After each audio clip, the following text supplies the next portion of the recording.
the first question people normally ask, I think is to define racial profile. What's going on? Is it malfunction? No, you gotta. Yeah, I think that's fine. It's computer, is it? No, that's fine. Just that's the. Oh, I see. So it's like a slideshow or something. Mm-hmm. So there's a definition of racial profiling. So I'm not sure if it's going to come up, but I only have 10 minutes, so I have to race through the presentation. And racial profiling is criminal profiling based on race or color profiling, which refers to a phenomenon whereby certain groups or certain criminal activities are attributed to an identified group in society on the basis of race or color, resulting in the targeting of individual members of that group. And in this context, race is illegitimately used as a proxy for the criminality or general criminal propensity of an entire racial group. And that was a term that was this definition was the African Canadian Legal Clinic's definition that was adopted in R.V. Richards and adopted in Perth versus Peel Research Board, a case that Osborne Barnwell argued, I believe. We have the Toronto Star study, and that study, after that study, Barbara Hall from the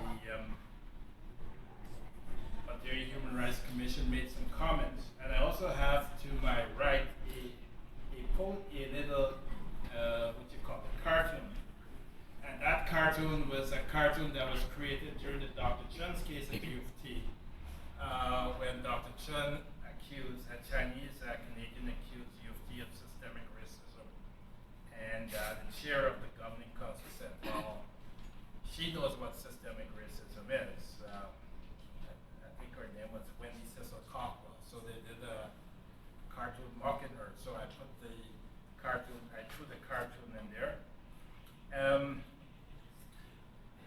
I was asked to speak about my case, a case called Peel Law Association versus Peters.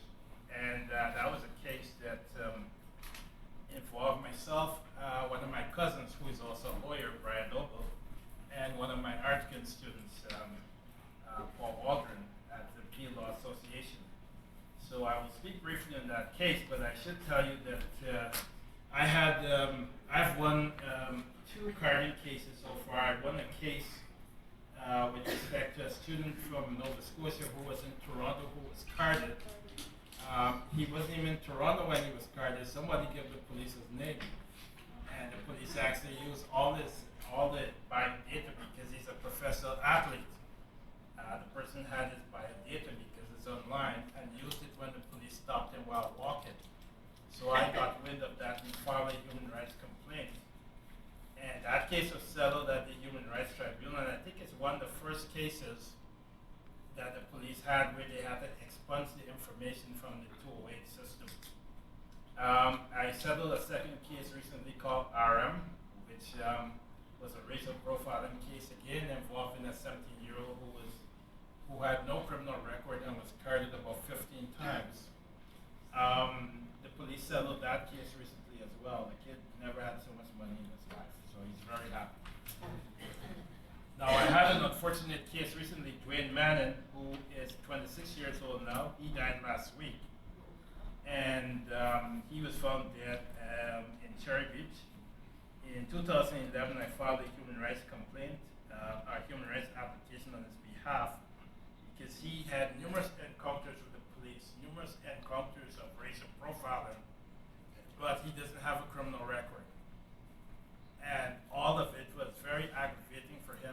It was so bad for him that Dwayne became mentally ill and had to be hospitalized.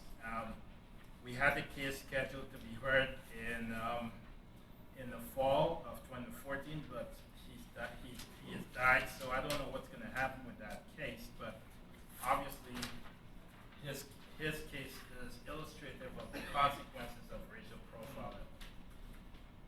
In our case, we were at the Peel Law Association for a Youth Criminal Justice Act application, a case called KF versus Peel Regional Police and other racial profiling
member of a group protected by the code, you have to be subjected to adverse treatment, and you have to show that your race or your gender or your color or ancestry was a factor in the adverse treatment. So the court disavowed the use of the word nexus, but it says you have to show connection. And it says that the respondent can avoid an adverse finding by calling evidence to show that his action is not discriminatory, or by establishing a statutory defense that justifies the discrimination. And in the carding cases, what the police are doing now is they're using Section 42 of the Police Services Act as their statutory defense. They're saying, well, these are the powers that we have under Section 42 of the Act. In terms of the Peters case, they've certainly made a distinction between the onus and the evidentiary burden, and it made it very easier to prove these cases, since little affirmative evidence is required before the inference of discrimination is permitted. We had an interesting case. We were at the Court of Appeal 2 days ago, and Peter pulls out his Angus Reid studies. And the court says, well, what is the authority for you pulling out Angus Reid studies to show us? And so I pulled up the Spence case, where the Angus Reid study was used. But in Peters as well, and the Perth decision, the court speaks about the use of social science evidence. So one more thing is all the cases that are successful there, and it seems like all the lawyers are in the room, or most of them are in the room that argue these cases. The lawyers that argue the Maynard cases here, the lawyer that argued the Messiah cases here.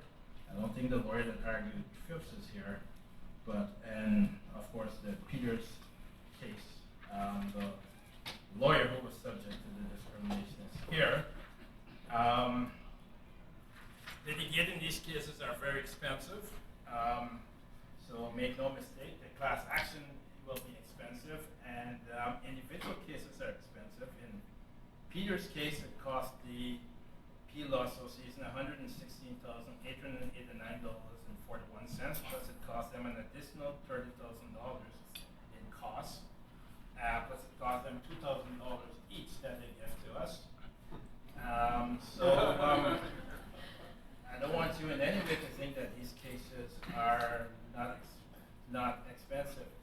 The recent Bedford case is another case that one can take into account when you are considering class action lawsuits, because Bedford really